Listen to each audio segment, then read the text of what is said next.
Nobody supports gun violence, right? I mean, nobody wants violent actors, and we don't want guns in the hands of people that have committed felons, right? So we could start by one thing. In a city of the first class, we could have a DA that actually prosecutes crimes and goes after people that are committing crimes with guns, right? And actually puts those individuals away.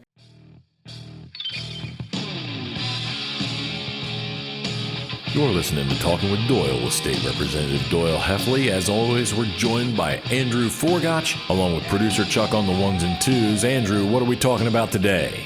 Well, thanks, Chuck. Well, we are here on Talking with Doyle to ask Doyle the questions that get him talking. One of the big talking points starting today, Doyle, you're just coming off the House floor, where gun debate was a big topic of conversation, a very heated topic of conversation. And that's what people have been focused on this week. A lot of passions on both sides of the aisle. Just overall, your thoughts.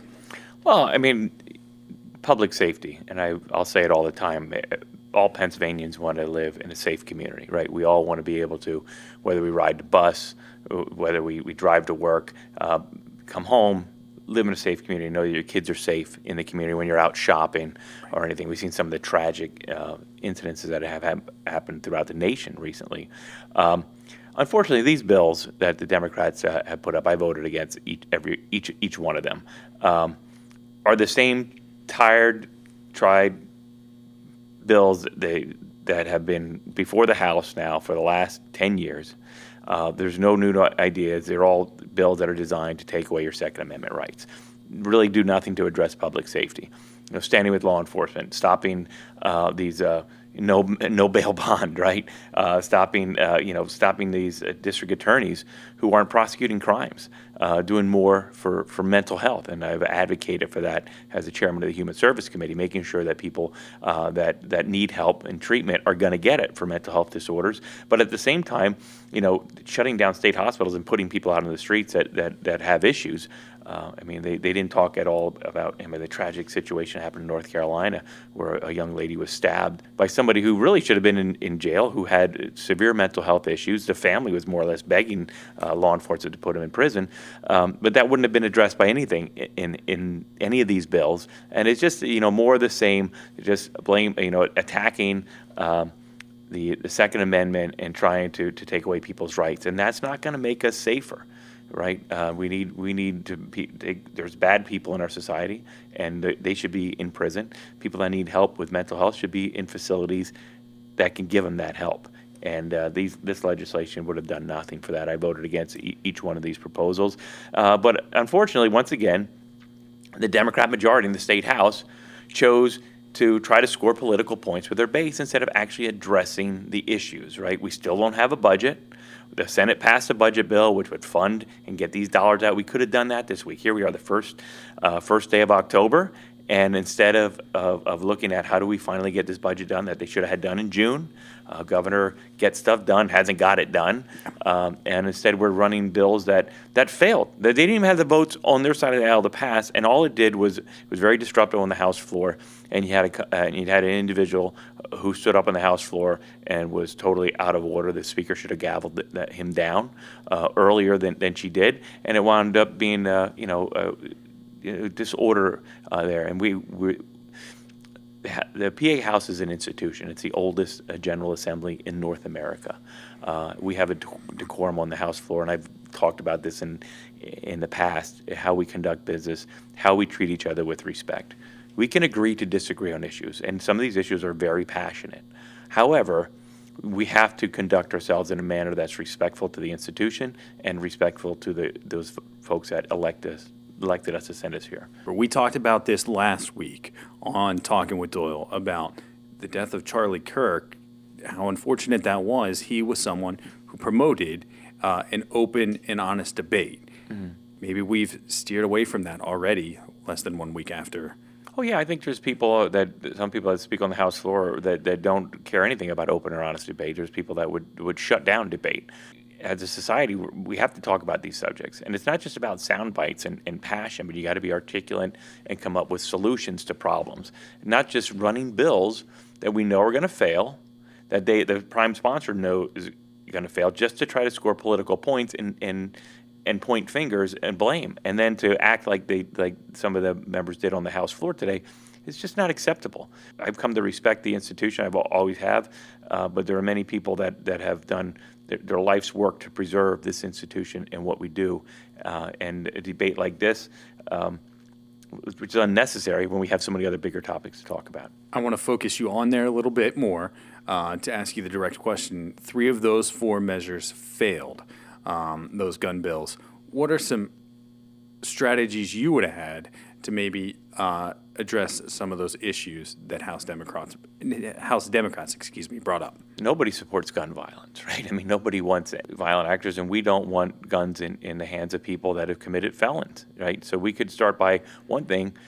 In a city of the first class, we could have a DA that actually prosecutes crimes and goes after people that are committing crimes with guns, right? And actually puts those individuals away. Back in the 90s, Bill Clinton, who was a Democrat, they worked on legislation to increase more law enforcement on the street.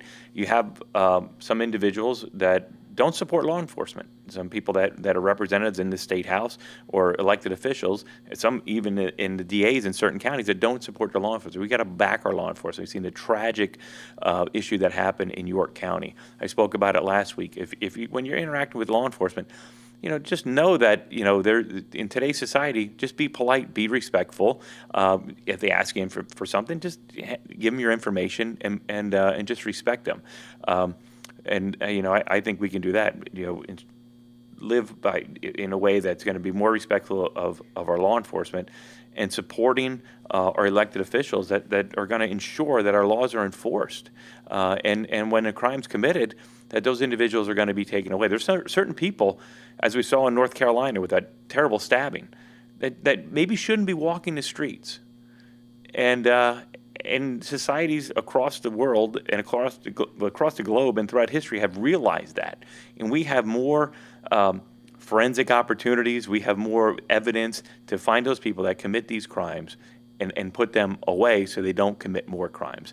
And that I think is what we should be focused on, and supporting our law enforcement. And at the same time, bringing civility into these discussions. Instead of ranting, going on rants to score some kind of cheap political points that are going to be, it's a flash in the pan, here today, gone tomorrow, but you're not solving anything. I really like to solve problems and work on solutions. Doyle, luckily for supporters of the Second Amendment, 3 of those 4 measures that Democrats brought up this week have failed. One thing that did not fail, though, is your resolution to recognize September as National Recovery Month. We're obviously recording this on October 1st, but talk to me about why this was so important and why we continue to talk about recovery, because we know that recovery does not end on September 30th. Yeah, I mean, resolutions I think are important. A resolution to recognize Recovery Month, and recovery for folks that live in recovery, it's every day, right? It's something that they focus on, and we want to make sure that we're giving them the support that they need, because recovery is an option. Addiction, if left untreated, will always be fatal, and so we want to provide the hope through recovery. So there's people in faith, recovery churches. There's a lot of providers out there that work in this field, and it's a tough field. I mean, we lost in 2023. We lost approximately 4,719 Pennsylvanians to overdoses. In 2024, those numbers have come down a little bit. It's 3,335. So that's awesome, right? We were up over 5,000, 6,000 deaths a year. So we're seeing that decline. And one of the ways that we're doing that is we passed a lot of legislation to deal with the opioid crisis, but now encouraging people in recovery, and whether that be for an opioid addiction, a methamphetamine, alcohol addiction, whatever that addiction is, providing them the resources that they need so they can be successful in their recovery. And that's what this resolution is all about. Recognizing as a month, we've had a lot of different events here in Harrisburg. Providers have come up. Last week, we had Carbon Monroe Pike Drug and Alcohol, which is a single county authority for drug and alcohol prevention and recovery in Carbon County. They were handing out Narcan on my front porch. It's called the Lazarus drug to revive people. But then after we get people revived, the biggest thing we want to do is get them into recovery. We have drug courts in Carbon County and these specialty courts, which actually take people when they're interacting with law enforcement and getting them, okay, you're going to go through a treatment program and this drug court program, or you're going to, be incarcerated, and kind of encouraging them as forcefully as we can to get into recovery, and then help them along that path to recovery. And that's what this resolution is about. And it was co-primed, sponsored by Chairman Dan Williams from Chester County, my Democratic counterpart on the Human Service Committee, because recovery affects everybody. I know Republicans that are in recovery. I know Democrats that are in recovery. I know independents that are in recovery. So this is something that we should be paying attention to. It's something that we can do to help people. And you have an event coming up here in just a few weeks on Wednesday, October 15th, where you're really promoting recovery. We have our Family Resource and Addiction Prevention Expo coming up in October 15th. And basically, it's at CCTI. It's in the evening. It coincides with their Meet the Teacher Night. So if you want to learn about tech schools and some of the opportunities they have there. But at the same time, we're going to have a lot of providers and folks that are going to be there talking about not only about it. So if you need resources to find out maybe a provider that provides recovery or addiction services, but it's also about prevention, right? So we have a mock bedroom that they set up in which you can walk through, and it will tell parents what to be on the lookout for if you think your teen or your young adult might have some paraphernalia, what to be on the lookout for. And then if you do, hey, you can talk to, there's a lot of resources in the community and connecting them to that. Because unfortunately, as a parent, and as you look at society, kids that are in high school, in junior high school, and even sometimes in elementary school are going to be exposed to this, whether it be in school, in the community, but these drugs and alcohol are out there in our community, and we need to make sure that our children are aware of it and what to do if they encounter it. But at the same time, as parents, we need to have the information and knowledge of what's out there because it's forever changing. And one last thing before we end this podcast is we can't end a Talking with Doyle podcast without talking about the state budget. Yeah. Very little progress we've seen publicly anyways this week. They did pass on second that Senate Bill 160, the one that would again fund the county school programs to at least get the money flowing there. But yeah, I mean, that's the key. I mean, the Senate passed a budget, the same budget as last year, so it would hold the line, everything, and get those dollars that are here, being collected by the state, get those dollars back out to our counties, to our school districts, and our communities to make sure our aging programs, our human service programs, our school district programs are not going to be affected.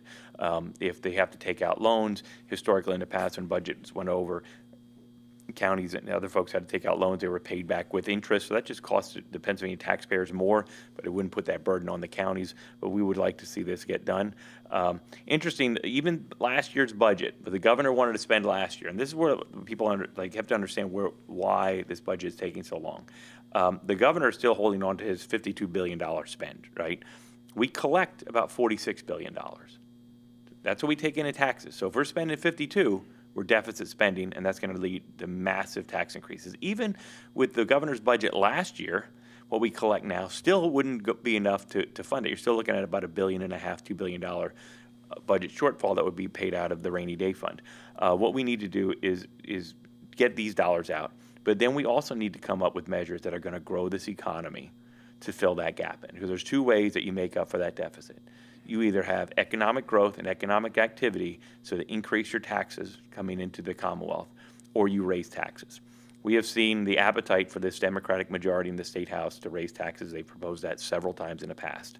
I don't think that's what the Pennsylvania people want. They want tax relief. They want property tax reform, property tax relief, property tax elimination. They don't want more gas taxes. They don't want more payroll taxes. They don't want higher property taxes.